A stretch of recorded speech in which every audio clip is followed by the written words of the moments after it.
Praise లా బాగున్నారు అందరు. దేవుడికి నామమునకు వందనాలు కలుగును గాక. మరి ఈరోజు మన లేఖన భాగం ఏంటంటే సామెతలు 4వ అధ్యాయం. దేవుడు ఏమంటాడంటే, నా కుమారుడా నా మాట వినుము, నా మాటకు సెవెగ్గుము, నా ఉపదేశం వినుము అంటున్నారు. ఈరోజు చాలా మంది బిడ్డలు ఆయన మాట వినలేక ఆయన మాటలు పెడచెవుని పెట్టేసి ఈరోజు తల్లిదండ్రికి ఇష్టమైన కుమారుడుగా కుమార్తెగా ఉండలేకపోతున్నారు. కారణం ఏంటంటే బిడ్డలు ఆ యొక్క అనేక రీతిలుగా త్రోవ తప్పివారుగా ఉంటున్నారు. ఎందుకంటే తల్లిదండ్రి మాట వినక, దేవుడి మాట వెనుక చాలా మంది భ్రష్టులు అయిపోతున్నారు. చాలా మంది భయంకరమైన అనేక పాపంలో పడిపోతున్న కారణం ఏంటంటే ఈరోజు మన కుమారులు కుమార్తెలు దేవుడి యందు భయభక్తులుగా పెంచినట్టుగా ఉండాలి.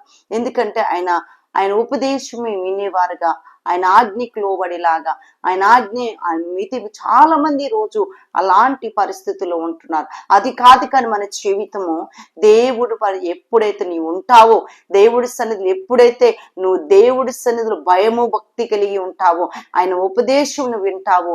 ఎందుకంటే తల్లిదండ్రికి సుకుమారుడుగా నువ్వు జీవించాలి. ఈ రోజు మంచి కుమారుడుగా ఉండమని దేవుడు ఇష్టపడుతున్నారు. ఈ రోజు తన ఒడిలో, దేవుడి సన్నిధిలో ఒడిలో మనం లాలించబడాలా, పాలించబడాలా, అనేక రీతిలుగా దీవించబడాలి. ఈరోజు నీ పరిస్థితి ఎలా ఉందో తెలుసా?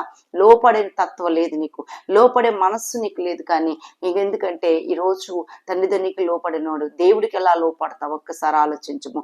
ఈరోజు నీ జీవితంలో ఎందుకంటే చాలా మంది తల్లిదండ్రి విక్రించేవారుగా, తల్లిదండ్రి అనేక రీతిలుగా దేశించేవారుగా, తల్లిదండ్రి అనేక తిరుగుబాటు చేసేవారుగా ఉన్నారు. ఈరోజు కుమారులైనా కుమార్తెలైనా అలాంటి తిరుగుబాట్లు చేయొద్దు. కానీ దేవుడి యందు భయభక్తులు కలిగి, దేవుడి యందు నువ్వెంత వినేతగా ఉంటావో, ఎప్పుడైతే దేవుడి సన్నిధిలో భయభక్తులు కలిగి నువ్వు జీవిస్తావో, దేవుడి సన్నిధి అప్పుడు నీతో ఉండబోతున్నది. దేవుడి సన్నిధి అప్పుడు నువ్వు చేస్తున్న ప్రతిదీ దేవుడు తోడై ఉంటాడు. ఒకసారి 4వ అధ్యాయం 4వ వచనం, ఒక 5 వచనాలు చదువుకుందాం. నేను మీకు సదుపదేశం చేసేదను, నా బోధను త్రోసివేయకుడి. నా తండ్రికి కుమారుడుగా ఉంటిని, నా తల్లి దృష్టికి నేను సుకుమారుడునైనా ఏక కుమారుడునైతిని. ఆయన నాకు బోధించుచు నాతో ఇట్లా నేను, నీ హృదయము పట్టుదలతో నా మాటను పట్టుకొననిమ్ము, నా ఆజ్ఞలను గైకొనిన యెడల నీవు బ్రతుకుదువు. జ్ఞానము సంపాదించుకొనుము, బుద్ధి సంపాదించుకొనుము. నా నోటి మాటలను మరవకము, వాటి నుండి తొలగిపోకము. జ్ఞానము విడవక ఉండిన యెడల అది నిన్ను కాపాడును, దాన్ని ప్రేమించిన రక్షించును. జ్ఞానము సంపాదించుకొనుటే జ్ఞానమునకు ముఖ్య అంశము. నీ సంపాదన అంతయు ఇచ్చి బుద్ధి సంపాదించుకొనుము. దాని గొప్ప చేసిన యెడల అది నిన్ను హెచ్చించును, దాన్ని కౌగిలించిన యెడల అది నీకు ఘనతను తెచ్చును. అది నీ తలకు అందమైన మాలిక కట్టును, ప్రకాశమైన కిరీటమును నీకు దయచేయము. ప్రకాశమైన కిరీటమును నీకు దయచేయము. నా కుమారుడా, నీవు ఆలకించి నా మాటలను అంగీకరించిన యెడల నీవు దీర్ఘాయుష్మంతుడవగుదువు. జ్ఞాన మార్గమును నేను నీకు బోధించి ఉన్నాను, యథార్థ మార్గములలో నిన్ను నడిపించి ఉన్నాను. నీవు నడుచున్నప్పుడు నీ అడుగు ఇరుకున పడదు, నీవు పరిగెత్తినప్పుడు పాదములను త్రొట్టెలేని విడిచిపెట్టక గట్టిగా పట్టుకో. అది నీకు జీవము కనుక దాన్ని పొంది ఉండు. ఎందుకంటే ఈరోజు దేవుడి సన్నిధిలో ఆయన మాటలు, ఆయన సన్నిధి నువ్వు వెతికిలాగుంటా. ఆయన మాటకి అనేక రీతిలో లోపడినట్టయితే దేవుడి సన్నిధిలో చాలా జాగ్రత్త. ఆయన మాట విన్నవారు, ఆయన ఆజ్ఞకి లోపడిన వారు అనేక రీతిలుగా ఆ కిరీటము, ఎందుకంటే ఒక కిరీటం దేవుడు నీకు ఇవ్వబోతున్నాడు. మంచి బుద్ధిని, జ్ఞానమును, వివేకమును అన్నీ కలిగి ఉంటున్నారు. ఈరోజు బుద్ధి జ్ఞానం ఎక్కడుంటున్నది? ఏది నేర్చుకుంటున్నాం, ఏది నేర్చుకోలేకపోతున్నాం. బుద్ధి జ్ఞానం మనకు లేకపోతున్నది. బుద్ధి జ్ఞానం కావాలి. జ్ఞానం లేనప్పుడు నువ్వు జ్ఞానం కొనుక్కోమంటున్నాడు దేవుడు. ఎందుకంటే ఈరోజు ఆ జ్ఞానం లేకపోతే వ్యర్థమనండి. దేవుడి జ్ఞానం కావాలి. ఈ లోక జ్ఞానం కంటే ఈ లోక జ్ఞానం కంటే దేవుడి జ్ఞానం నీకుంటే ఖచ్చితంగా నువ్వు దీవించబడతా ఉంటావు. నీలో దేవుడి జ్ఞానం లేకపోతే ఎక్కడికి వెళ్ళినా నువ్వు అనేక రీతిలుగా అవమానం కలగంటూ దేవుడి సన్నిధిలో చాలా భయభక్తులుగా, దేవుడి సన్నిధిలో వినీతిగా నువ్వు ఉన్నట్టయితే దేవుడు గొప్ప కార్యం చేస్తా ఉంటాడు. ఎందుకంటే ఎండిని బంగారం ఇచ్చి దేవుడు అంటున్నాడు కదా, తెలివిని బుద్ధిని కొనుక్కోమంటున్నాడు. ఈరోజు తెలివి బుద్ధి ఎలా ఉంటాడంటే ఈ లోకములో ఈ లోక ప్రేమ కాంతి, ఈ లోక జ్ఞానం కాదు, కానీ దేవుడి జ్ఞానంతో నువ్వు ఉండాలా, దేవుడి జ్ఞానంతో నువ్వు జీవించాలా. దేవుడి జ్ఞానంతో నువ్వు ఉన్నట్టయితే దేవుడు ఈరోజు గొప్ప కార్యములు దేవుడు చేయబోతున్నాడు. ఈరోజు ఎంత బుద్ధిగా ఉండాలా, ఎంత జ్ఞానంగా ఉండాలా, ఎంత వినేతిగా నువ్వు ఉండాలా, ఎంత భయభక్తులుగా నువ్వు ఉండాలా దేవుడి సన్నిధిలో. ఈరోజు అజ్ఞానులుగా ఉంటున్నావా? ఆయన మాటలు గైకొనవాలా, ఆయన మాటలకు లోబడాలా, ఆయన మాటలకు విధేయతులుగా ఉండాలా, ఆయన మాటలు ఆయన అడుగుచాలలో నువ్వు నడిచేవారుగా ఆయన సన్నిధిలో నువ్వు ఉన్నట్టయితే దేవుడు గొప్ప కార్యం చేస్తా ఉంటాడు. ఈరోజు చాలా మంది ఆ యొక్క దేవుడి జ్ఞానం లేక మిడిమిడి జ్ఞానంతో పడిపోయి అనేక యవ్వన జీవితాలు పాడు చేసుకుంటున్నారు. అనేక జీవితాలు యవ్వన జీవితాలు అనేక చిల్లరగా ఉంటున్నారు. అల్లరి కాదు, కానీ దేవుడి కృప మీపై ఉండాలంటే మీరు దేవుడి యందు భయభక్తులు కలిగి ఉండాలా, దేవుడి యందు వినీతిగా ఉండాలా, దేవుడి సన్నిధిలో మంచి కుమారుడుగా కుమార్తెగా నువ్వు జ్ఞానవంతుడుగా నువ్వు ఉన్నట్టయితే దేవుడు గొప్ప కార్యం చేస్తా ఉంటాడు. ఈరోజు నీ జీవితంలో ఒక ఉన్నతమైన కార్యం జరగాలంటే నువ్వేం చేయాలని తెలుసా? దేవుడి సన్నిధిలో వెతికే బిడ్డలుగా ఉండాలి. దేవుడి సన్నిధి ఎత్తికి దేవుడి సన్నిధిలో భయభక్తులు కలిగి ఉండాలంటే దేవుడు ఈరోజు నువ్వు ఎంతవరకు దేవుడి సన్నిధిలో భయభక్తులుగా ఉంటున్నావు? ఎందుకంటే దేవుడి మాటలు పట్టుదలగా పట్టాలా.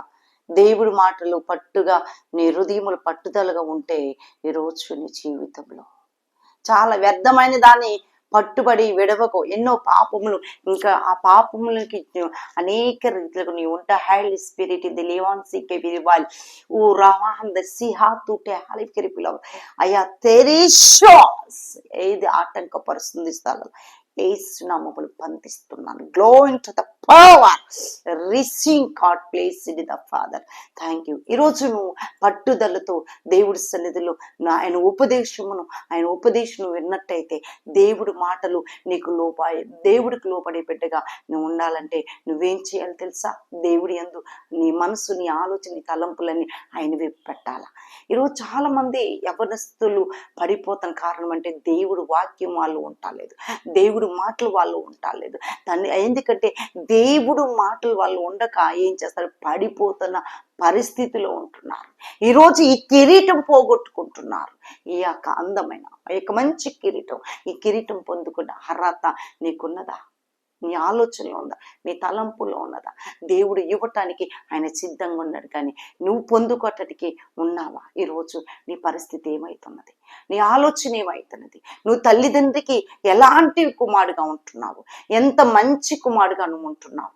ఈరోజు నువ్వు ఎలా నీ మనస్సు ఎలా ఉంటున్నది? నీ ఆలోచన ఎలా ఉంటుంది? దేవుడు చేస్తాడు. ఎందుకంటే నువ్వు ఎన్ని బోధ పక్కకు పెడుతున్నావా? నీ బోధంతా ఈ మాటలు విని నువ్వు అనేక రీతిలుగా లివస్మెట్యూరికలే ఈరోజు నువ్వు అంత ఉన్నతమైన స్థాయిలో కావాలంటే నువ్వు ఎప్పుడైతే దేవుడి మాటలు లక్ష్య పెట్టి దేవుడి సన్నిధిలో ఆ ఉపదేశం వింటావో అప్పుడు నువ్వు వరదిల్లుతా ఉంటావు. ఎందుకంటే తండ్రికి దేవుడి సన్నిధిలో మంచి కుమారుడుగా నువ్వు ఉండబోతున్నావు, మంచి కుమార్తెగా నువ్వు ఉండబోతున్నావు, మంచి పాత్రగా నేను వాడుకోబోతున్నాడు దేవుడు. ఎప్పుడంటే నువ్వు దేవుడి సన్నిధిలో ఆయన విన్నప్పుడు, ఆయన పట్టుదలగా ఆయన మాటలు గైకున్నప్పుడు, నువ్వు పట్టుదలగా ఆయన అనేక రీతిగా నువ్వు దేవుడి సన్నిధిలో ఉన్నట్టయితే ఖచ్చితంగా దేవుడు నేను అనేక రీతిలుగా వాడుకోబోతున్నాడు. అనేక రీతిలుగా నిన్ను నిలబెట్టుకోబోతున్నాడు దేవుడు. అనేక రీతిలుగా నిన్ను బలపరచబోతున్నాడు దేవుడు. ఈరోజు చాలా మంది ఏం చేస్తాంలే అనుకుంటున్నా. ఈరోజు దేవుడి మాటలు నీళ్ళు పట్టుదల లేకే, దేవుడికి ఆజ్ఞకు లోపడకనే, దేవుడి మాటలు ఉపదేశం వినకే, ఈ ఉపదేశం విని కూడా ఏం చెవిటోడు ముందు శంకుదినట్టు మన జీవితం అది కాదండి. ఈరోజు మనం దేవుడు అంటే దేవుడి యందు భయభక్తులు కలిగి ఉండాలి, దేవుడి యందు విధేయతగా ఉండాలి. దేవుడి సన్నిధిలో చాలా భయము భక్తిని కలిగి ఉన్నట్టయితే ఈరోజు నీ జీవితంలో ఒక కిరీటం నువ్వు పొందుకోబోతున్నావు, ఒక కిరీటం నీకు దేవుడు ఇవ్వబోతున్నాడు. నువ్వు చేసిన అన్ని దేవుడు గొప్ప కార్యం చేయబోతున్నాడు. ఎప్పుడంటే తల్లిదండ్రులు కుమారుడు అని పిలుస్తున్నాడు, కుమార్తె అని పిలుస్తున్నాడు. ఈరోజు ఎవరు పిలుస్తారు తెలుసా? ఎందుకంటే నువ్వు ఎన్ని తప్పులు చేసినా, నువ్వెన్ని అబద్ధాలు ఆడినా దేవుడు తన కౌగిళ్ళకు పిలుస్తున్నారు. ఈ లోక తండ్రి పిలువరు కానీ మన అనేక రీతిలుగా హింసించేవాడు మన తండ్రి. కానీ యేసు ప్రభు గారు అలాంటి వాడు కాదు, కానీ ప్రేమించేవాడు మన దేవుడు. ప్రేమ కలిగి జీవించేవాడు. ఎందుకంటే ఈరోజు ప్రేమను యేసయ్య ప్రేమలో ఉండాలా, యేసయ్య ప్రేమలో నువ్వు జీవించాలా, యేసయ్య ప్రేమలో నువ్వు బ్రతకాలా, యేసయ్యలో నువ్వు జీవించాలా. ఎందుకంటే ఈరోజు చక్కటి జ్ఞానం ఉందని నువ్వు పడిపోతున్నావా, చక్కటి ఆలోచనలు నువ్వు లోకంలో పడిపోవద్దు. కానీ యేసే వైపు చూడము, తన వైపు చూడము. ఎందుకంటే ఈరోజు నీ పరిస్థితి ఎలా ఉన్నదో తెలుసా, నీ ఆలోచన ఎలా ఉంటుందో తెలుసా, నీ క్రియ ఎలా ఉంటుందో తెలుసా. దేవుడికి ఆయస్కరంగా ఉంటున్నావా ఈరోజు? తల్లిదండ్రికి సంతోషపెట్టలేని కుమార్తెగా ఉంటున్నావా ఈరోజు? తల్లిదండ్రికి సుకుమారుడుగా, మంచి కుమారుడుగా, మంచి పేరు తెచ్చుకునే కుమారుడుగా నువ్వు ఉన్నట్టయితే దేవుడు గొప్ప కార్యం చేస్తా ఉంటాడు. ఈరోజు నీ పరిస్థితి ఏమైపోతుంది, నీ స్థితి ఏమైపోతుందో ఒకసారి ఆలోచించు. నీ స్థితి అంతటిలో దేవుడు కృప చూపెట్టబోతున్నాడు. ఈరోజు నీ స్థితిని దేవుడు మార్చబోతున్నాడు. ఈరోజు నీ పరిస్థితిని దేవుడు గొప్ప కార్యం చేయబోతున్నాడు. మనం ఎందుకంటే సామెతలు సొలొమోను రాసిన పత్రికలే. ఈ పత్రికలో ఆయన జ్ఞానవంతుడు, సమస్త జ్ఞానవంతుడైన, దేవుడికి లోపడిన వ్యక్తి అయిన, దేవుడు ఏది చెప్పితే ప్రతి తన లేఖనం ఈరోజు లెక్కించబడది. ఈరోజు నువ్వు ఎలా ఉంటున్నావు? దేవుడు చక్కగా జ్ఞానం గురించి, తెలివి గురించి, బుద్ధి గురించి, నీ బుద్ధిని, నీ ఆలోచన, నీ తలంపుని అన్ని విధాలుగా దేవుడు నీతో మాట్లాడుచున్నప్పుడు నీ మనసుని, నీ ఆలోచన ఎలా ఉంటున్నది ఈరోజు ఒక్కసారి ఆలోచించండి. ఈరోజు నీ మనస్సు యేసే వైపు త్రిప్పాల, నీ ఆలోచన యేసే వైపు త్రిప్పాల, నీ తలంపులు యేసేకి ఇష్టంగా ఉండాలి. నువ్వు తలపెట్టిన ప్రతి పన్ను కూడా దేవుడికి ఇష్టంగా ఉండాలి. ఈరోజు నీ పరిస్థితి ఏంటి? ఈరోజు తన మాటలు గైకొనుకుంటున్నావా? దేవుడి మాటలు నీ హృదయంలో తొలగిపోతున్నావా దేవుడి దగ్గర నుంచి? పట్టుదలతో ఆ మాటలు పట్టుకున్నట్టయితే నువ్వు దేవుడి సన్నిధిలో మంచి కుమారుడిగా, కుమార్తెగా అనిపించబడతా ఉంటావు. నీ ఆలోచనలన్నీ, నీ తలంపులన్నీ మారిపోతా ఉంటాయి. ఈరోజు నువ్వు చేస్తున్న వీకెం ప్రివేస్టివ్ అని దురాత్మ బ్రేటంత ఫాదర్ ఎప్పుడే ఆజ్ఞాపిస్తున్న ఆటంకపరుస్తున్న దయ్యమా, రీట్మైన్ గాడ్స్ యేసు క్రీస్తు నామములో ఆజ్ఞాపిస్తున్నా. Heavy God blessing the Father, a loud spirit in the God. అయ్యా, ఇక్కడ ఏ స్పిరిట్ పనిచేయటం దానికి అధికారం లేదు. ఈ స్థలంలో ఆటంకపరుస్తుంది ప్రతిదీ యేసు నామములో ఆజ్ఞాపిస్తున్నా. Repent we God blessing you Yesu విలాసిక. అయ్యా, లీవ్ టు.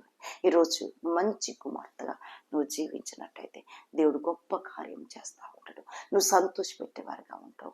ఈ కిరీటం కావాలంటే ఎక్కడ కాదు, లోకంలో ఉంటే రాదు. కానీ నువ్వు దేవుడి సన్నిధిలో తన మాటలు నువ్వు విని, ఆ మాటకి సెవిక్కి, ఆ మాటకి ఆ ఉపదేశం విని, అప్పుడు నువ్వు దీర్ఘాయుష్యంతో ఉంటావు.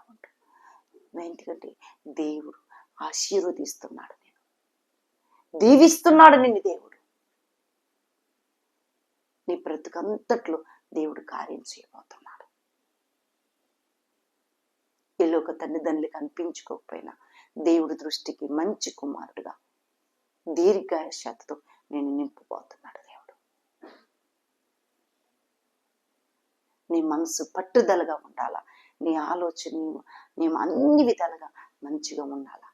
నువ్వు దేవుడి సన్నిధిలో మంచి కుమారుడుగా నడవాలా. ఈ లోకం నీకేది కాదండి, ఏది శాశ్వతం కాదు. శాశ్వతమైనది దేవుడు, మన దేవుడు. శాశ్వతమైన తండ్రి మన దేవుడు ఉన్నాడు. ఏ విషయములైతే నువ్వు అడుగుచున్నావు ఖచ్చితంగా అది నువ్వు పొందుకుంటావు. ఈరోజు చాలా మంది కొన్ని విషయాలు యవనస్తుడు అనేక పాపములు పడిపోతున్నారు. యవనస్తులు అనేక రీతిలుగా మోసం, దగాతో బ్రతుకుచున్నారు. ఈ లోకము పడిపోయిన స్థితిని దేవుడు మిమ్మల్ని లేవనెత్తబోతున్నాడు. పాపములు పడనేయకుండా ఆయన చెయ్యందిస్తున్నాడు.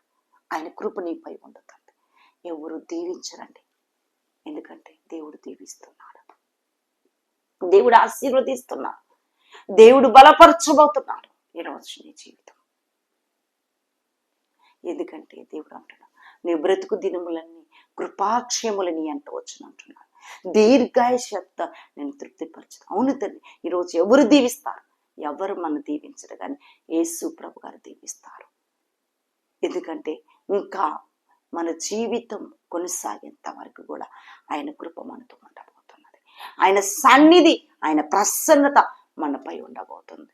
లివిక్ పరిస్థితి వారి దగ్గరగా ఏ విషయమైన నువ్వు పడిపోయినా నిన్ను లేవనెత్తడానికి ఆయన కృప చూపెట్టబోతున్నాడు. నువ్వు పడిపోయే సమయంలో ఇక నీకు చాతగాని పరిస్థితులు నా దేవుడిని తాకబోతున్నాడు. ఈరోజు బలపరచబోతున్నాడు. ఈరోజు చక్కటి ఈ వర్తమానమేనండి. చక్కగా ఈరోజు ఈ వర్తమానం దేవుడి సన్నిధిలో చాలా భయభక్తులుగా మీరు వినీతిగా ఉండి, ఎందుకంటే ఆయన మాటకు సేవకము, ఆయన ఉపదేశమైనము. ఈరోజు నువ్వు ఎలా ఉంటున్నావు? దేవుని సంతోషపెట్టేవారుగా ఉంటున్నావా? దేవుడి సన్నిధిలో ఆనందించేవారుగా ఉంటున్నావా? ఈ లోకపరమైన జీవితం నువ్వు జీవిస్తున్నావా? దేవుడికి దుఃఖకరంగా ఉంటున్నావా? దేవుడి దృష్టికి నువ్వు ఆయస్కరపలు చేస్తున్నావా? ఈరోజు విడిచిపెట్టు అయ్యా, విడిచిపెట్టి దేవుని వెంబడింపు. దేవుడి సన్నిధిలో ఆయన అడుగుజాడలు నడువు, ఆయన అడుగుజాడల్లో నువ్వు జీవించును. ఎందుకంటే దేవుడి సన్నిధిలో నువ్వు అనేక రీతిలుగా దేవుడు నిన్ను దీవిస్తూ ఉంటాడు. దేవుడు నిన్ను బలపరచబోతా ఉంటాడు. నీ స్థితిని దేవుడు మార్చబోతా ఉంటాడు. ఎందుకంటే ఈరోజు చాలా మంది పడిపోయే సమయంలో ఉంటారు. పడిపోయే సమయంలో ఈ వాక్యం నిన్ను ఆదరిస్తుంది, ఈ వాక్యం నిన్ను బలపరుస్తుంది. ఈ వాక్యములను అనేక రీతిలుగా పడిపోకుండా నువ్వు పడిపోయే సమయంలో ఉన్న ఈ మాటలను గుర్తు చేసి యేసు ప్రభు గారిని ఎత్తకొస్తారు. నిన్ను తడతాడు, కానీ ఆ సమయంలో అట్లాంటి ఆశీర్వాదాలు కోల్పోతున్నావు ఈరోజు. అలాంటి పరిస్థితి ఇది కాదు. నువ్వు దేవుని వెంబడించు, దేవుడి సన్నిధిలో ఉంటున్నావు, దేవుడి సన్నిధిలో ఆయనతో మాట్లాడు. ఈరోజు దేన్ని ఎతకమంటున్నాడు దేవుడు అంటే, ఎండిని ఎతికినట్టు, బంగారం ఎతికినట్టు ఆయన మాటలు ఎతకమంటున్నాడు. తెలివికై దేవుడు ఇవ్వబోతున్నాడు. ఈరోజు నీ స్థితి జాగ్రత్త, నీ మనసు, నీ ఆలోచన, నీ తలంపులు. ఈరోజు యెహోవా మనకు తోడై ఉంటాడు, యెహోవా మనకు అండగా ఉంటాడు. దేవుడు మనకు అనేక రీతిలుగా తోడుగా నడిపిస్తూ ఉంటాడు. ఈరోజు ఏ తెలివితో జీవిస్తున్నావు? నువ్వు ఎలాంటి ఆలోచన కలిగి ఉంటున్నావు? ఎలాంటి తలంపులు కలిగి ఉంటున్నావు? నువ్వు ఎలాంటి జీవితం నీలో ఉన్నది? ఎందుకంటే పాపం అనే జీవితం కాదండి. చాలా మంది మేము జ్ఞానవంతులని చెప్పుకుంటాం, మన జ్ఞానం ఎందుకు పనిచేయదు, మన జ్ఞానం ఎందుకు పనిచేయదు. కానీ దేవుడి జ్ఞానంలో మనం ఉన్నట్టయితే దేవుడు గొప్ప కార్యం చేస్తూ ఉంటాడు, ఆశ్చర్య కార్యాలు చేస్తూ ఉంటాడు దేవుడు. ఈరోజు చాలా మంది అలాంటి పరిస్థితులు పడిపోతున్నారు. ఈరోజు దేవుడి జ్ఞానం, ఆయన మాటలు ఎత్తకాలి, మన తెలివికి మొరపెట్టాలి. అనేక రీతిలుగా దేవుడు కార్యం చేయబోతున్నాడు. నీ జీవితంలో ఒక ఉన్నతమైన కార్యం చేయబోతున్నాడు, ఒక ఉన్నతమైన అద్భుతం చేయబోతున్నాడు. నీ జీవితంలో నీ స్థితి అంతటిని మార్చబోతున్నాడు, నీ గతి మార్చబోతున్నాడు. ఈరోజు దేవుడు చక్కగా సామెతలు మాట్లాడే మాటలు ఈరోజు ఆ హృదయం హత్తు పెట్టుకో, దేవుడు గొప్ప కార్యం చేయబోతున్నాడు. దేవుడు ఈరోజు ఇంత చక్కగా మాట్లాడిన దేవుడు ఎప్పుడైతే భయభక్తులు కలిగి ఉంటావో అప్పుడు దేవుడు నిన్ను అనేక రీతిగా దీవించి ఆశీర్వదించి బలపరచునుగాక. ఆమేన్. తల్ల ఉంచుకున్న చిన్న ప్రార్థన. మహాపరిశుద్ధుడు మా కరుడు నిత్య నివాసి పరలోక ప్రజ నీకు వందనాలు స్తోత్రం తండ్రి. ఈరోజు ఎన్న బిడ్డలందరూ నీ మాట్లాడి కృప దయచేయమని నీ సన్నిధి ప్రసన్నపరచు నేస్తున్నాం తండ్రి. ఆమేన్.